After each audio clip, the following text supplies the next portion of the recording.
ને મિત્રો મજામાં. મિત્રો જીએસસીએસએલ ના ડેપો મેનેજરના પેપર્સ આપણે જોઈ રહ્યા છીએ, એમાં નવું નવું કંઈક રોજ મળતું જ જાય છે. તમે જોતા હશો કે આપણા કોઈ પણ વિડીયો તમે જોશો તો કંઈક ને કંઈક તમને નવું મળશે.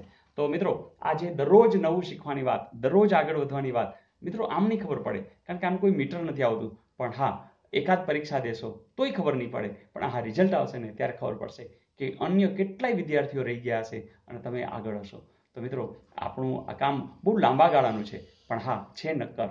તો નક્કર પ્રવૃત્તિમાં જેટલા લોકો જોડાતા જશે, નક્કર રીતે કામ કરતા જ જશે, આનંદભેર ઉત્સાહભેર કામ કરતા જ જશે, તો મને નથી લાગતું કોઈ તમને રોકી શકે. જેમ કે અહીં કેટલા ત્રિકોણો છુપાયેલા છે, તો એવું જ કંઈક તમારામાં પણ છુપાયેલું હતું જે ધીમે ધીમે બહાર આવી રહ્યું છે. દેખીતી નજરે પહેલા એમ લાગતું હતું કંઈ નહીં, પણ હવે તમે ઘણું બધું કરી શકો છો. મને કેટલા બધાના કોમેન્ટ્સ મળી રહી છે કે સર અમે હવે પાસ થઈ ગયા, અમે આટલા આગળ આવી ગયા, અમને આ નોકરી મળી ગઈ.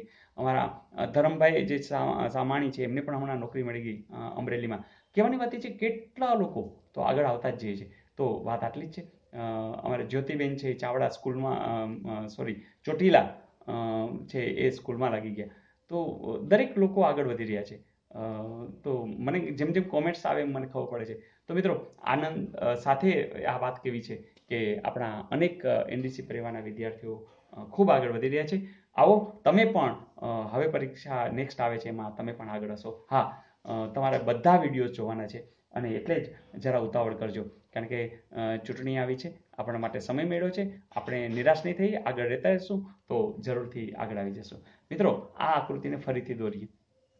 મિત્રો તમે જોયો છો કે આપણે સ્ટારમાંથી ત્રિકોણ શોધવા છે.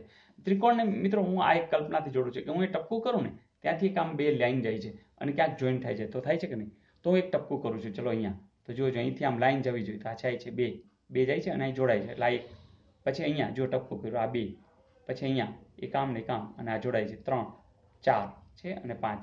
તો 5 તો આ થઈ ગયા, તો 5 ત્રિકોણ દેખાઈ દીધી. પછી હવે હું અહીંયા ટપકું કરું છું, જો અહીંયા ટપકું કરું છું એટલે એક લાઈન આમ એક લાઈન આમ, જો આ એક જોડાણ એટલે એક. ફરીથી અહીંયા કરું છું, જો અહીંયા છે આ જોડાય છે. ફરીથી અહીંયા કરું છું, એક આમ અને આ જોડાય છે. ફરીથી આમ કરું છું, આ જોડાય છે.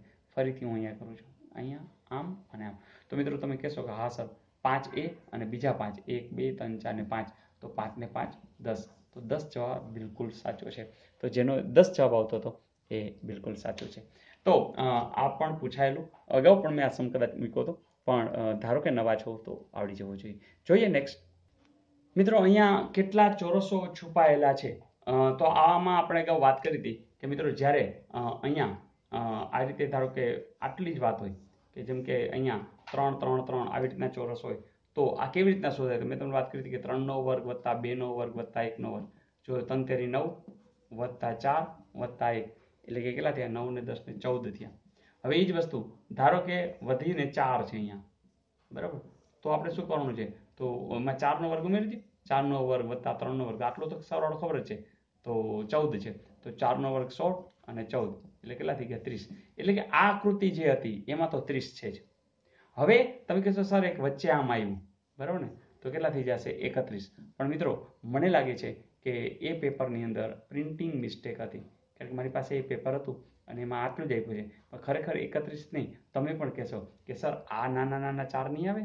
તો એક્ઝેક્ટલી, તો એ પણ 4 આવશે જ, એ આવશે જ. અને એટલે જવાબ શું આવવો જોઈએ? 35. તો અહીંયા આપ્યો નહોતો, તો મને લાગે છે એ સમયે જેણે પેપર દીધું હશે 2016માં એને બધાને પૂરા માર્ક્સ આપી દીધા છે, કારણ કે પ્રિન્ટિંગ મિસ્ટેક હોય તો બધાને 1 માર્ક મળી જાય. તો આવું કંઈક. તો મિત્રો છે ને સહેલું, તો જે કંઈ છે એ જાણકારી છે અને એ જાણકારી પરફેક્ટ હોય તો તમને પૂરા માર્ક્સ મળવા જોઈએ જ અને મળે જ. આપી દો હોમવર્ક, ચલો આપી દો. પ્રશ્ન એવો છે કે જે આપેલ આકૃતિ હતી, આકૃતિ યાદ છે ને? આ આકૃતિ, બરાબર? તો આ આકૃતિની અંદર સીધી લીટી કેટલી છે? તો મિત્રો સીધી લીટીના આપણે અનેક ઉદાહરણ જોયા છે, તો તમારે ફાઇન્ડ આઉટ કરવાનું છે કે આમાં સીધી લીટી હે ને, તો આ ટુકડાનો હાલ અહીંથી સુધી આ એક સીધી લીટી જ કહેવાય. તો એવી કેટલી છે એ તમારું હોમવર્ક. તો જરૂરથી કોમેન્ટમાં મોકલી દેજો. અને હા, અત્યારે 10મા ધોરણના જેટલા વિદ્યાર્થીઓ છે એમને બધાને આ વાત શેર કરી દેજો કે આપણા અનેક વિડીયો સમાજ વિદ્યાના, ગુજરાતીના બધા છે, પણ મિત્રો એટલી ખબર છે કે ગણિતના ઘણા બધા મૂક્યા છે.